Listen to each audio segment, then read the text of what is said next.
Salut les passionnés de l'heure de l'auto. Aujourd'hui, on va parler franc. Alors que l'industrie automobile traverse sa plus grande mutation depuis l'invention de la Ford T, certaines marques naviguent à vue, sacrifiant la fiabilité sur l'autel de la transition forcée. Cette vidéo, c'est votre bouclier contre les mauvais choix. Je vais vous révéler 10 marques à éviter absolument en 2026, avec des arguments techniques béton et des retours terrain qui font froid dans le dos. Pourquoi cette liste aujourd'hui? Parce que 2026 sera une année charnière. Les normes CO2 européennes se durcissent. Les constructeurs précipitent leur lancement pour éviter les amendes. Et c'est vous qui payez la facture. Entre les moteurs downsizés qui explosent, les batteries qui prennent feu et les logiciels qui plantent, le marché automobile n'a jamais été aussi piégé. Mon objectif? Vous donner les clés techniques pour identifier les vrais problèmes, au-delà du marketing et des slogans verts. Chaque marque de cette liste a des défauts structurels documentés, des rappels massifs ou des stratégies commerciales qui mettent votre portefeuille en danger. Commençons par la plus médiatisée. Tesla arrive en tête de notre tableau de la honte automobile. Et ce n'est pas par snobisme anti-électrique. Les études de fiabilité Consumer Reports placent Tesla dans le bas du classement. Les chiffres parlent. Ventes européennes en chute de 45% en 2025, avec des pics à moins 59% en Allemagne et moins 63% en France. Accepteriez-vous qu'on vous vende 500 grammes de viande pour n'en recevoir que 385? Mais le plus grave, ce sont les problèmes techniques récurrents. Selon l'ADAC allemand, la panne numéro 1 sur modèle 3 et modèle Y, c'est la batterie 12 volts. Oui, vous avez bien entendu. Sur une voiture électrique sophistiquée, c'est la bonne vieille batterie de démarrage qui lâche. Cette défaillance transforme ces bijoux technologiques en déchets électroniques sur 4 roues. Quand elle meurt, impossible de déverrouiller, démarrer ou même ouvrir le frunk. Des propriétaires se retrouvent bloqués sur autoroute, obligés de casser une vitre pour sortir. Le phantom braking pose des problèmes de sécurité majeurs. Ce freinage fantôme active les freins d'urgence sans raison, passant brutalement de 130 à 80 km/h sur autoroute. La NHTSA américaine et les autorités européennes enquêtent après des centaines de signalements. En Allemagne, un tribunal a même déclaré l'autopilote défectueux suite à un accident causé par ce dysfonctionnement. Les algorithmes Tesla hallucinent littéralement sur les situations réelles, créant des réactions imprévisibles qui terrorisent les conducteurs. Les tests australiens révèlent des écarts d'autonomie dramatiques, entre 5 et 23% de différence avec les valeurs constructeurs selon The Guardian. Concrètement, une Model 3 annoncée 500 km WLTP plafonne à 385 km réels. Cette tromperie systématique détruit la confiance des acheteurs, qui découvrent l'ampleur des mensonges techniques une fois le véhicule livré. La décote terrorise les propriétaires. Une Model 3 de 2021, vendue 43 000 € neuve, vaut aujourd'hui 25 000 € maximum. Ajoutez des assurances 30% plus chères que les thermiques équivalents, des bornes publiques hors service dans 20% des cas, et vous comprenez pourquoi Tesla perd pied en Europe. Cette hémorragie financière révèle les failles structurelles d'un modèle économique bâti sur la spéculation technologique. L'architecture électronique Tesla pose des défis majeurs. Hardware 4, défaillant dès les premiers kilomètres, système de conduite autonome qui hallucine sur les ronds-points, caméra arrière qui plante par grand froid, l'obsolescence programmée frappe au bout de 5 ans maximum, transformant ces investissements coûteux en épaves technologiques inutilisables. MG, propriété du géant chinois SAIC, séduit par des prix d'attaque agressifs. Mais derrière cette façade attractive se cachent des problèmes de fiabilité catastrophiques. Selon l'enquête Wattcar 2024, MG arrive dernier du classement constructeur avec un score de 76,9 sur 100. Les chiffres font peur. 30% des propriétaires rapportent des pannes et 68% de ces véhicules restent immobilisés plus d'une semaine en atelier. Sur MG4, le modèle phare électrique, les problèmes de freinage fantôme causent des accidents. Combien d'autres défauts se cachent derrière ces prix attractifs? Des propriétaires témoignent de freinages brutaux répétés sans obstacle, provoquant des collisions par l'arrière. Le rappel de mai 2023 sur 5100 MGHS pour risque d'incendie illustre parfaitement les défaillances qualité. Pire, le service après-vente frôle l'amateurisme. Pièces détachées difficiles à commander, techniciens peu formés sur ces technologies chinoises et immobilisation qui s'éterne. Les coûts de réparation explosent une fois la garantie expirée. 39% des propriétaires payent plus de 1000 livres pour des interventions qui devraient coûter quelques centaines. La qualité des matériaux trahit l'origine low cost. Plastique qui craque, joints qui fuient, connecteurs qui s'oxydent. L'Union européenne enquête sur les subventions chinoises massives dont bénéficie MG. Si les droits de douane augmentent drastiquement, la valeur de revente s'effondrera. Êtes-vous prêt à jouer votre épargne automobile à la roulette commerciale sino-européenne? Acheter MG en 2026, c'est parier sur la géopolitique européenne au détriment de la logique technique. Volkswagen traverse sa pire crise depuis le Dieselgate. Le groupe accumule les rappels de sécurité. 177 000 A-Class pour risque d'incendie moteur, 60 000 ID.4 et Audi Q4 e-tron pour bug logiciel et des centaines de milliers d'autres véhicules pour diverses défaillances critiques. Cette cascade de rappels révèle des processus de validation défaillants où la précipitation commerciale prime sur la sécurité technique. Les moteurs TSI, censés incarner l'excellence allemande, posent des problèmes chroniques. Le 2 litres TSI consomme jusqu'à 1 litre d'huile pour 3200 km. Officiellement dans les normes, selon Volkswagen, les chaînes de distribution lâchent entre 40 000 et 60 000 miles, nécessitant des réparations de 3 000 à 5 000 euros. Comment accepter une telle dégradation sur des motorisations vendues comme référence de fiabilité germanique? La transmission DSG, autre fierté technique, accumule les pannes coûteuses, solénoïdes défaillants, embrayage usé prématurément, fuite de mécatronique à 2500 $. Volkswagen abandonne même cette technologie aux États-Unis. En 2024, aveu d'échec retentissant pour une innovation présentée comme révolutionnaire pendant des années.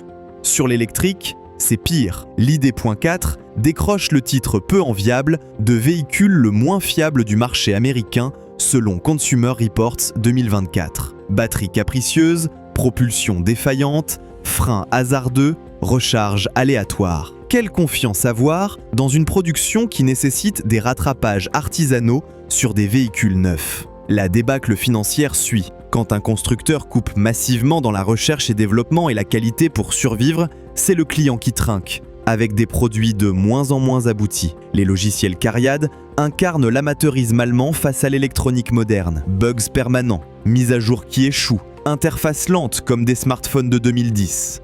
Le Macan électrique Porsche a été retardé de 18 mois à cause de ces logiciels défaillants. Comment accepter de payer 80 000 euros pour un ordinateur sur roue qui plante régulièrement? Peugeot incarne parfaitement la dérive de l'automobile française moderne. Le scandale PureTech, ses moteurs 3 cylindres, turbo, 1 litre, 2 litres, empoisonnent la marque depuis 2012. Courroie de distribution humide qui s'effrite, consommation d'huile monstrueuse, casse-moteur sans prévenir. Les propriétaires découvrent des factures de 3 000 à 8 000 euros pour changer un bloc complet sur des véhicules qui devaient incarner la modernité française. Le rappel d'octobre 2025 sur près d'1 million de véhicules pour la chaîne de distribution 1,5 litre Blue HDI illustre l'ampleur du problème. Bruits anormaux, risque de casse-moteur. Stellantis étend finalement la garantie à 10 ans ou 240 000 km, reconnaissant implicitement le défaut structurel. Cette extension coûte des centaines de millions au groupe franco-italien, mais révèle surtout l'ampleur des défaillances industrielles. Mais Peugeot ne s'arrête pas là. Nouveau rappel fin 2025, plus de 238 000 véhicules pour fuite de carburant haute pression risquant l'incendie. 11 cas confirmés en France, véhicules concernés de 2022 à 2025. Comment des défauts si graves passent la validation industrielle sur des productions récentes? Les hybrides rechargeables ajoutent une couche de complexité dangereuse. Rappel massif des batteries haute tension sur 208, 508, 3008, produites entre 2019 et 2022 pour risque de surchauffe et incendie. Les propriétaires reçoivent l'ordre de ne plus recharger en attendant le passage en concession. Que vaut un hybride rechargeable qu'il ne faut pas recharger? La stratégie Stellantis sacrifie la fiabilité mécanique française sur l'autel du profit court terme. Fini les diesels robustes d'antan, place aux moteurs downsizés fragiles et aux hybrides hasardeux. Une marque qui trahit son héritage de simplicité et durabilité pour satisfaire des quotas bureaucratiques européens inadaptés. L'électronique, Peugeot vieillit mal. Écran e-cockpit qui frise, navigation obsolète dès la sortie d'usine. Citroën partage les tares de sa maison mère, Stellantis, avec quelques spécificités inquiétantes. Les mêmes moteurs PureTech et Blue HDI problématiques équipent C3, C4 et C5 Aircross. Ajoutez le scandale des airbags Takata sur C3 et DS3, 245 000 véhicules concernés, pour explosivité potentiellement mortelle. Un mort en Guadeloupe, des débris métalliques projetés dans l'habitacle. Ces airbags de la mort auraient dû être rappelés depuis des années. Le groupe français traîne les pieds, particulièrement dans les dom-toms où la chaleur accélère la dégradation de l'explosif. Cette négligence criminelle révèle une approche comptable qui place les coûts avant la sécurité humaine. Le système de navigation Citroën ressemble à une technologie des années 2010. Écran tactile qui frise régulièrement, navigation obsolète, connectivité défaillante. La marque mise tout sur des tablettes géantes pour faire moderne, oubliant que l'électronique vieillit plus vite que la mécanique. Dans 10 ans, ces C4 ressembleront à des reliques technologiques inutilisables. Le réseau après-vente souffre des restructurations Stellantis. Concessions fermées, techniciens non formés sur les nouvelles technologies, délais d'intervention qui s'allongent. La formation technique ne suit pas l'évolution des produits, laissant les clients avec des véhicules que personne ne sait réparer correctement. Citroën perd son âme de marque accessible et fiable. Les prix s'envolent avec l'électrification obligatoire. La qualité se dégrade sous la pression des coûts. Une marque qui ne sait plus qui elle est ni où elle va, sacrifiant son identité sur l'autel des normes européennes. Jeep illustre parfaitement les dérives de l'hybridation forcée. Les Compass et Renegade électriques hybrides cumulent les dysfonctionnements. À coup de puits, l'arrêt message Drive Mode Unavailable, intervention concession régulière pour des bugs que personne ne sait vraiment corriger. Cette hybridation bricolée transforme des SUV simples en cauchemars électroniques. Le rappel de 44 500 Alfa Romeo Tonale et Dodge Hornet, jumeaux techniques pour défaut de pédale de frein, révèle la précipitation des lancements. Comment un élément aussi critique que les freins peut-il être défaillant dès le lancement commercial? La pédale peut se désengager en roulant, transformant votre SUV en missile. Ces véhicules deviennent des laboratoires d'expérimentation grandeur nature, où les clients payent pour tester des technologies immatures. La fiabilité légendaire Jeep appartient au passé révolu. Le nouveau Wrangler affiche un score de 27 sur 100 selon Consumer Reports, 5e pire véhicule du marché américain. Grand Cherokee à 26 sur 100, des chiffres dramatiques pour une marque qui vendait de la robustesse tout-terrain pendant des décennies. L'hybridation Jeep ressemble à un bricolage commercial pour respecter les normes CO2 européennes. Résultat, complexité technique doublée, coût d'entretien explosé, fiabilité divisée par 2. La marque sacrifie son identité tout-terrain pour des quotas européens absurdes qui transforment des baroudeurs en citadines fragiles. La transmission automatique DCT-7 double embrayage torture les propriétaires urbains. À coups violents en manœuvre, surchauffe en embouteillage, patinage inexpliqué. Cette boîte robotisée convient aux sportives, pas aux SUV familiaux. Encore un compromis technique raté pour satisfaire les bureaucrates de Bruxelles. Renault paie ses erreurs stratégiques des années 2010-2020. Le moteur 1,2 litre TCEH5 FT, produit jusqu'en 2018, surconsomme massivement l'huile, entre 40 000 et 80 000 km. Problème de segmentation mal usinée que Renault met des années à reconnaître et corriger. Cette négligence industrielle coûte des fortunes aux propriétaires. L'hybride électrique Tech, technologie maison, censée concurrencer Toyota, accumule les défauts de jeunesse. Rappel de 155 825 véhicules en août 2025 pour défaut d'étanchéité de la boîte multimode, fuite d'huile, grippage, immobilisation. La complexité de cette transmission automatisée sans embrayage ni convertisseur dépasse les compétences de nombreux ateliers. Sur l'électrique, les derniers Renault 5 et Alpine A290 souffrent de problèmes d'onduleurs moteurs électriques. Impossible de démarrer, voyant stop, message, panne moteur électrique. 15 722 véhicules concernés, produits entre septembre et décembre 2024. Pour des voitures neuves, c'est inquiétant. et révèlent des processus de validation insuffisants. Résistez à la pression commerciale. Les vendeurs vous pousseront vers l'électrique avec des remises artificielles, des bonus gouvernementaux et des promesses d'économie. Méfiez-vous.